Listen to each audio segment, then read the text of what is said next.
E eu acho que o Felipe Luiz, até escrevi isso no meu blog, ele precisa nesse momento de sabedoria e humildade. Uma finalização no alvo do Cebolinha no primeiro tempo.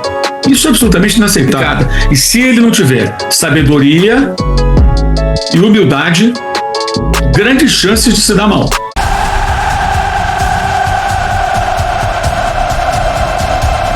Muito bem, Mauro, vou jogar a bola para você. Enfim, o que tem faltado ao Flamengo este ano e mais especificamente ontem? Você dá para dizer que o modo banana, que foi a expressão que você criou, está ativado? Ou também tem muitas outras coisas? Eu acho que tem um pouco disso, né? Um jogo como o de ontem, você vê um time que não compete. Não compete, eu quero dizer, não marca tão forte, não ganha uma segunda bola, e o adversário compete muito, né? Era muito evidente, todo mundo sabe disso. Só uma pessoa muito desinformada para imaginar que um time não brasileiro, digamos assim, né? Que não seja brasileiro, jogando um mata-mata internacional que vale uma taça, fosse ele argentino, a Colômbia, Paraguai, Chile, Uruguai, enfim, não vai encarar como algo muito importante. O Lanús encara como muito importante, como o Racing encarou ano passado, por exemplo, como o Del Valle encarou quando venceu e quando perdeu o Flamengo, como a LDU encarou contra o Fluminense ano retrasado, e por aí vai. E o Flamengo não compete de verdade. O Flamengo ontem chutou uma bola no gol. Então falta postura aos jogadores, falta realmente maior competitividade. Isso não está diretamente ligado a questões táticas e opções do técnico, é uma questão de postura. O Rafael Rabelo, que é um analista tático, né, do YouTube, nas redes sociais, ele observou um detalhe interessante na jogada do gol. Quando a jogada se desenvolve depois da bola perdida pelo De La Cruz e vai ser feito o cruzamento, o Léo Pereira não está prestando atenção no Castilho, que é o homem que cabeceia entre ele e o Léo Ortiz, que zerra o tempo de bola. Ele está gesticulando para alguém lá na frente. Porra, o ataque do adversário está sendo construído, total concentração no homem a ser marcado. E ele está com o braço levantado falando alguma coisa para alguém. Uma desconcentração inaceitável. E o Léo Ortiz erra o tempo de bola, está mal o Léo Ortiz. Sendo que foi o segundo gol em poucos jogos que o Flamengo toma com um jogador cabeceando no meio da defesa. O gol do Luciano, que empatou o jogo no Morumbi com o Flamengo, depois o São Paulo virou, também foi assim, cabeçou no meio de dois defensores do Flamengo e fez o gol. Ou seja, a jogada se repete, tipo de jogada que não acontecia no ano passado. Aí entra muito também a questão do treinador, né? E eu acho que o Felipe Luiz, até escrevi isso no meu blog, ele precisa nesse momento de sabedoria e humildade. Humildade para entender que nem tudo que ele acredita no futebol, nem todas as ideias que ele eventualmente venha a ter, nem todas as tais convicções do técnico significam certeza de que vai dar certo. Você pode ter a melhor das intenções, uma ideia aparentemente muito boa e que não vai dar certo.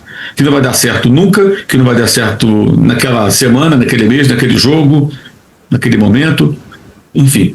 Depende de uma série de outras questões. Aí você tem que ter sabedoria para entender isso, identificar e encontrar a solução. E muitas vezes simplificar. Jogar sem centroavante é possível. O São Paulo do Tele Santana, campeão mundial e tudo mais, não tinha um centroavante, um homem de área. Mas você não pode, de uma hora para outra, resolver jogar sem centroavante. Você vai ter que treinar, preparar, fazer funcionar. E claramente, pelo que vimos ontem, jogar com o Carrascal como falso 9, não funcionou. E não custo a crer que do treinamento tenha funcionado. O Flamengo ontem mal tocou na bola dentro da área adversária e uma finalização no alvo do Cebolinha no primeiro tempo. Isso é absolutamente inaceitável.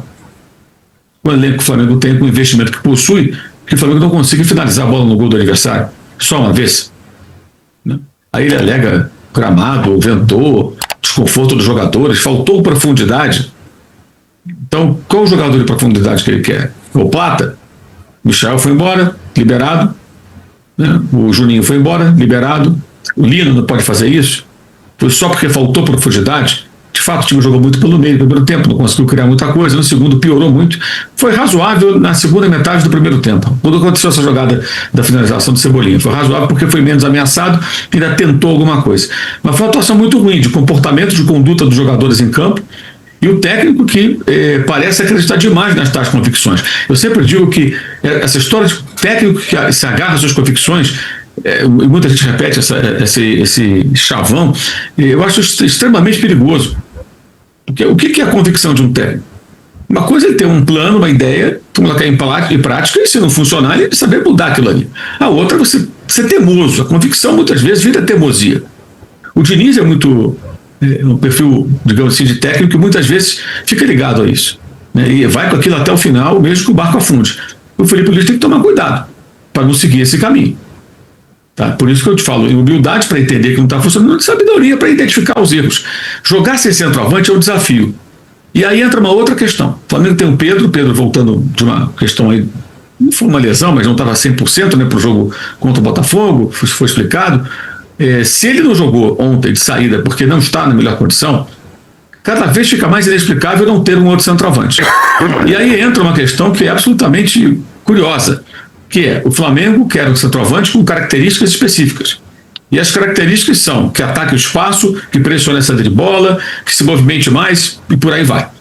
Esse jogador, e que faça muitos gols, é um jogador difícil de ser identificado, contratado, que é caro, e tem que convencer para vir ao Brasil. Inclusive o próprio Boto, Zé Boto, que é o diretor, o chefe do Felipe, em tese, deu uma entrevista antes do jogo dizendo isso, e já falou outras vezes. E é fato isso. Encontrar o cara com todos esses predicados e contratar pode ser impossível em dado momento, porque você identifica o jogador e não consegue trazer. Porque o cara não quer sair da Europa, por exemplo. Isso já aconteceu com o Tati Castellanos e com o Beltrán no ano passado, por exemplo. 2 argentinos.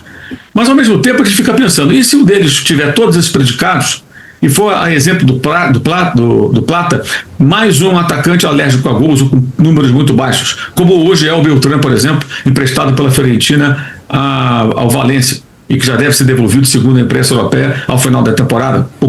Tem 1 gol, 2 assistências, algo assim, em 21 jogos no Campeonato Espanhol.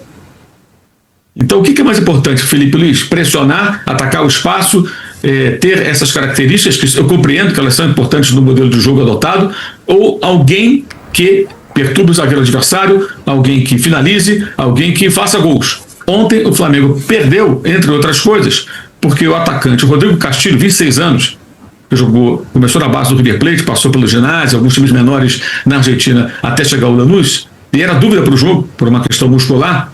Ele fez 3 gols. No primeiro, muito impedido. No segundo, ligeiramente impedido. No terceiro, no meio dos zagueiros. Ou seja, o Flamengo perde para um adversário que, antes de pressionar, atacar o espaço e preencher todas essas lacunas na lista de predicados elaborada pelo Flamengo, ou pelo seu técnico, para contratar esse jogador, esse outro 9, além do Pedro, ele faz gols. Ele está na área.